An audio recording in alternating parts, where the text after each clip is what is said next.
रसमालयम, जब तक भगवान के चरण प्राप्त न हो जाए तब तक इस कथा का आंचल मत छोड़ो। जैसे एक बच्चा मेले की भारी भीड़ में अपनी माता का आंचल नहीं छोड़ता, मजबूती से पकड़ा रहता है, ठीक ऐसे ही इस संसार के मेले में, संसार की भीड़ में भागवत मैया के आंचल को पकड़े रहो और इस संसार के मेले से सुरक्षित अपने घर तुम्हारी वापसी हो जाएगी, सुरक्षित पहुंच जाओगे। पिबत भागवतम रसमालयम मुहुरहु रसिका भुवि भावुका। हे रसिको, हे भावुको, आओ और इस कथा को सुनो। अब देखो भैया, यहाँ व्यास जी ने दो लोगों को बुलाया। किस किसको? रसिको, हे रसिको, हे भावुको, तुम आओ और कथा सुनो। और किसी को नहीं बुलाया। कामी आओ, क्रोधी आओ, लोभी आओ, लालची आओ, ऐसा नहीं कहा। बोले रसिक और भावुक तुम आओ और कथा सुनो। क्यों? इसका मतलब क्या कथा सुनने का अधिकार केवल रसिक और भावुक को ही है?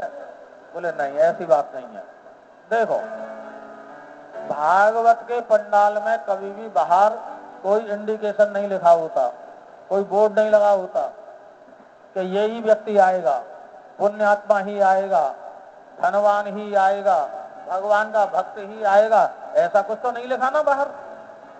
बोले कोई भी आ जाओ, कोई भी आकर के कथा सुनो, सबके लिए कथा का दरबार खुला है। लेकिन वास्तव में सच्चाई पूछी जाए तो भागवत की कथा केवल और केवल रसिक और भावुक के लिए है, मने किसी को नहीं। लेकिन सच्चा अधिकारी रसिक और भावुक है। कैसे? जैसे उदाहरण के लिए, फॉर एग्जाम्पल, गर्मी के दिन चल रहे हैं, कि गर्मी का समय चल रहा है, एक काम करते हैं, बाहर हाईवे पर कनौता रोड पर एक बढ़िया प्याऊ लगवा दें। लोग गर्मी में आते जाते हैं, पानी पीने को मिलेगा। आपने प्याऊ लगवा दी, और जो प्याऊ लगी वो आपने क्यों लगवाई? आपने इसलिए लगवाई प्याऊ कि कोई गर्मी के समय में थका हुआ प्यासा व्यक्ति निकलेगा और उसे प्यास लगी होगी, वो पानी पिएगा तो उसके जीवन में तृप्ति आ जाएगी और हमें आनंद आ जाएगा, इसलिए हमने प्याऊ लगवा दी। ठीक है, अब प्याऊ लग गई, पानी पिलाने वाला बैठा है, इस बच्चे को बैठा दिया, बेटा तू पानी पिला। ये बैठ गया जल पिलाने। अब कोई आया जल पीने वाला, अब ये बच्चा क्या उससे ये पूछेगा तुम प्यासे हो क्या? नहीं, प्यासे तो पानी पियो, प्यासे नहीं हो तो पानी नहीं मिलेगा, ऐसा तो नहीं कहा जाता। बोले कोई भी आ जाओ, भूख लगा लो, पानी मिल जाएगा। बोले मने किसी के लिए नहीं, लेकिन प्याऊ है प्यासे के लिए। ठीक ऐसे ही भागवत सुनने कोई भी आ जाओ, मना किसी के लिए नहीं, लेकिन भागवत की कथा वास्तव में केवल रसिक और भावुक के लिए है। क्यों? जो रसिक होगा, जो भावुक होगा, जो प्यासा होगा, वो कभी कुतर्क नहीं करेगा, प्रश्न नहीं करेगा। हम गए घर पे, गर्मी का समय, जैसे ही गए, अरे महाराज जी आए, हमारे भाई बैठाओ बैठाओ बैठाओ, महाराज जी को बैठाया, सब घर के लोग इकट्ठे हो गए। महाराज जी मैं आपके लिए जल लेके आता हूँ, आप बैठो। अब महाराज जी को प्यास तो लगी नहीं है, घर से ही चकाचक 1.5 लीटर पानी पी के गए हैं, प्यास तो है नहीं। अब इन्होंने कहा महाराज जी आपके लिए जल लाऊं? अब महाराज जी कहने लगे जल?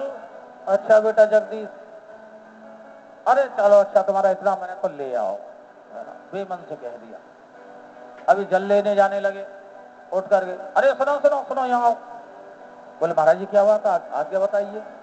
बोले तुम्हारे यहाँ जल कहाँ से आता है, कुएं से आता है या वाटर सप्लाई से आता है?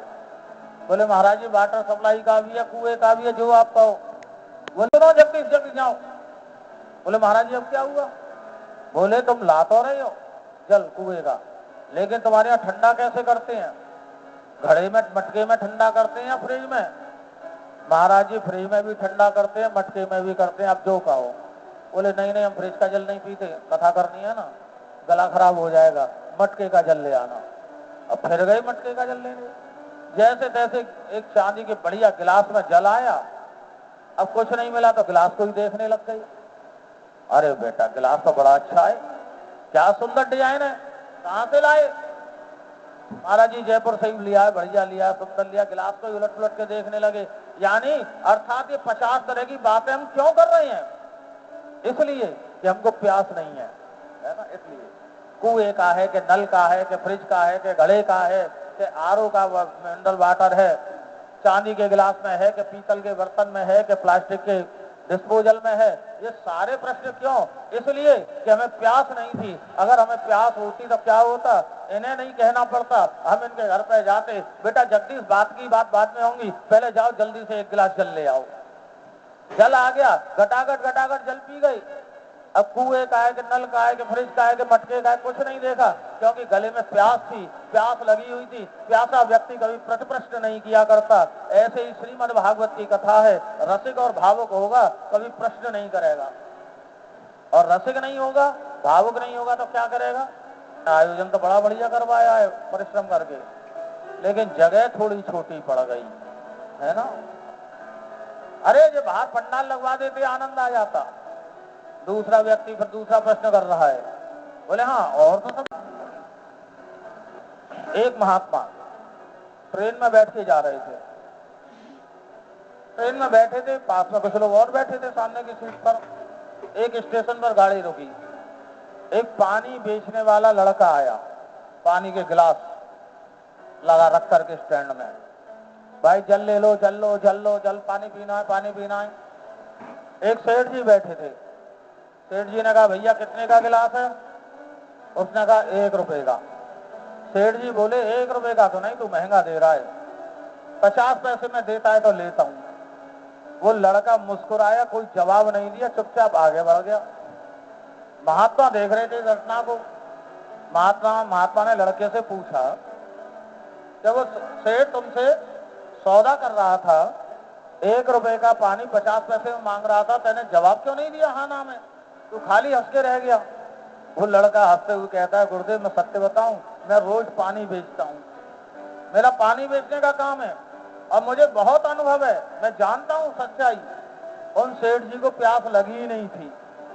अगर प्यास लगी होती तो सौदा नहीं करते, पहले गिलास निकाल करके पी जाते, बाद में पैसा पूछते। प्यास तो उनको लगी नहीं थी, इसलिए सौदा कर रहे थे, और जिसको प्यास नहीं लगी उसे पानी बेचने से कोई फायदा नहीं। बोले ठीक ऐसे ही जो कथा का सौदा करते हैं, ऐसा नहीं वैसा नहीं, ये नहीं वो नहीं, उनको कथा की प्यास ही नहीं है। जिनको कथा की प्यास लगी होती है ना, वो प्रश्न नहीं किया करते, वो तो भगवान की कथा को अपने कान के प्यालों में घूंट घूंट करके प्रेम पूर्वक पी लिया करते हैं। एक बार जयकारा बोलिए कृष्ण कन्हैया लाल की। इस मंत्र के द्वारा सुंदर भागवत के स्वरूप का वर्णन किया। अगले मंत्र में सूत जी महाराज ने अपने सदगुरुदेव श्री सुखदेव जी महाराज का ध्यान किया। यम प्रव्रजन्तमनुपे समपेत कृत्यं द्वैपायनो विरह का जुहाव पौत्रेति तन्मयतया सर्वोभिनेदो सर्वभूत हृदयं मुनिमानतोऽस्मि।